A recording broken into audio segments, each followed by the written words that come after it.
ഞാൻ ഈ അടുത്ത് ഒരു യുക്തിവാദി ഉണ്ടാക്കിയൊരു ഫിത്ന ക്ലിപ്പ് കേട്ടു. അവൻ പറയാണ്, പള്ളിയിൽ നിന്നൊക്കെ ഈ ബഹുദൈവ വിശ്വാസികളെ നശിപ്പിക്കണമെന്നാണ് ദ്വാരക്കുന്നത്.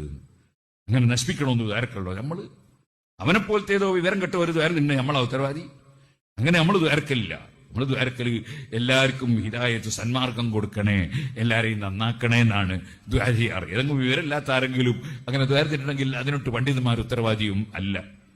അല്ലാഹുമ്മ അഇസ്സൽ ഇസ്ലാമ വൽ മുസ്ലിമീൻ വഅദില്ല ശിർക വൽ മുശ്രിക്കീൻ എന്ന് ചില കൂടുതൽ അറിവില്ലാത്ത ആളുകൾ പ്രാർത്ഥിച്ചു പോകാറുണ്ട്. അത് വാസ്തവത്തിൽ ഞാൻ മനസ്സിലാക്കുന്നത് സുന്നികൾ ശിർക്ക് ചെയ്യുന്നവരാണെന്ന് വാദിച്ച പുത്തൻവാദികൾ ഉണ്ടാക്കിയ, ഈ സുന്നികളെ നശിപ്പിക്കാൻ വേണ്ടി അവരുണ്ടാക്കിയ, കാരണം അവരുടെ ഭാഷയിൽ നമ്മൾ മുശ്രിക്കാൻ എന്ത് കിട്ടിയാലും സലഫികളുടെ പിരടിയിൽ വെച്ച് കെട്ടാനാണല്ലോ ഇയാൾ ശ്രമിക്കുന്നത്. എന്നിട്ട് പിന്നെ ഇയാൾ അവസാനം കുടുങ്ങും ചെയ്യും, വഷളാകും ചെയ്യും. അതാണ് ഇപ്പൊ ഈ വിഷയത്തിലും ഉണ്ടായത്. പേരോടെ ഞാൻ ചോദിക്കട്ടെ, നിങ്ങളുടെ മുസ്ലിയാക്കന്മാർ തന്നെ ഈ പ്രാർത്ഥന എത്രയോ പ്രാർത്ഥിക്കാറില്ലേ? നിങ്ങളുടെ പള്ളികളിൽ പ്രാർത്ഥിക്കാറില്ലേ? എന്തിനേറെ നിങ്ങളുടെ ഏറ്റവും വലിയ ഉസ്താദ് സാക്ഷാൽ കാന്തപുരം ഈ പ്രാർത്ഥന പ്രാർത്ഥിച്ചിട്ടില്ലേ? ഖലീൽ ബുഖാരി പ്രാർത്ഥിച്ചിട്ടില്ലേ?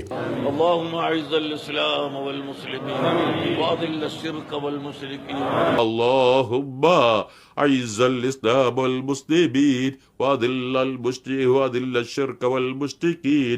അപ്പൊ പേരോടിന്റെ ഭാഷയിൽ കാന്തപുരത്തിനും ഇവരല്ല, അതേപോലെ ഖലീൽ ബുഖാരിക്കും ഇവരല്ല, അല്ലേ? അങ്ങനെ വന്നില്ലേ? എന്തിനാണ് ഇതിനൊക്കെ നിൽക്കുന്നത്? ശരിയായ നിലക്ക് കാര്യങ്ങൾ വിശദീകരിച്ചാൽ പോരെ? ഒരു വിഷയം കേൾക്കുമ്പോൾ അതിൻ്റെ സത്യസന്ധമായ നിലപാട് വിശദീകരിച്ചു കൊടുക്കുക. ഇപ്പൊ ഈ പ്രാർത്ഥന ഈ ലോകത്തുള്ള എല്ലാ അമുസ്ലിമീങ്ങൾക്കെതിരെയുള്ള പ്രാർത്ഥന ഇതിലുണ്ടോ? ഉണ്ടോ പേരോടെ? ഒരിക്കലും അല്ല. എന്താണ് ഈ വിഷയം? ഇവിടെ അൽ കഫറത്ത അൽ മുശ്രിക്കീൻ എന്നൊക്കെ പറഞ്ഞല്ലോ. അതൊക്കെ മഅരിഫയല്ലേ? ഭാഷ അറിയുന്ന പേരോടെ നിങ്ങൾക്കറിയില്ലേ? ഭാഷ അറിയുമെങ്കിൽ മഅരിഫയല്ലേ അത് എല്ലാ മുസ്ലിമീങ്ങളെയും എല്ലാ മുശ്രിക്കീങ്ങളെയാണ് അതുകൊണ്ട് ഉദ്ദേശിക്കുന്നത്? ഒരിക്കലും അല്ല. മറിച്ച് അവിടെയൊക്കെ മഅരിഫയാണ്. ഒരു പ്രത്യേക വിഭാഗത്തെ മുസ്ലിമീങ്ങളോട് ശത്രുത വെക്കുന്ന, അവരുടെ നാട്ടിൽ നിന്ന് അവരെ ആട്ടിപ്പുറത്താക്കുന്ന, അവരെ നിഷ്കാസനം ചെയ്യാൻ വേണ്ടി ശ്രമിക്കുന്ന, പ്രത്യേകിച്ചൊരു യുദ്ധമുഖവുമായി ബന്ധപ്പെട്ട പ്രാർത്ഥനയാണിത്. പ്രത്യേകിച്ച് എപ്പോഴും ഈ പ്രാർത്ഥന മുസ്ലിമീങ്ങൾ പ്രാർത്ഥിക്കാറുള്ളത്, മിമ്പറുകളിൽ പ്രാർത്ഥിക്കാറുള്ളത് ഫലസ്തീൻ ജനതയ്ക്ക് വേണ്ടിയാണ്. അവരുടെ ശത്രുക്കൾക്കെതിരിലാണ് പ്രാർത്ഥിക്കാറുള്ളത്. അതിനെന്താത്ര കുഴപ്പം? അവരുടെ കയ്യിൽ അവരെ പ്രതിരോധിക്കാനുള്ള ആയുധങ്ങളില്ല. അവരുടെ കയ്യിൽ ഈ പ്രാർത്ഥന മാത്രമേ ഉള്ളൂ. അപ്പൊ ശത്രുക്കൾക്കെതിരിൽ മുസ്ലിമീങ്ങളോട് ശത്രുത വെച്ച് പുലർത്തുന്ന ഈ നിലക്കുള്ള ആളുകൾക്കെതിരിലുള്ള പ്രാർത്ഥനയാണിത്.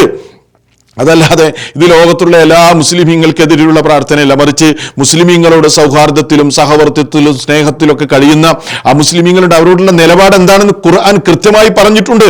അവരോട് നീതി പാലിക്കുന്നതിലും നന്മയിൽ വർത്തിക്കുന്നതിലും അത് നല്ല കാര്യമാണ്, അത് പ്രോത്സാഹിപ്പിക്കുകയാണ് ഖുർആനിൽ നമുക്ക് കാണാൻ കഴിയുന്നത്.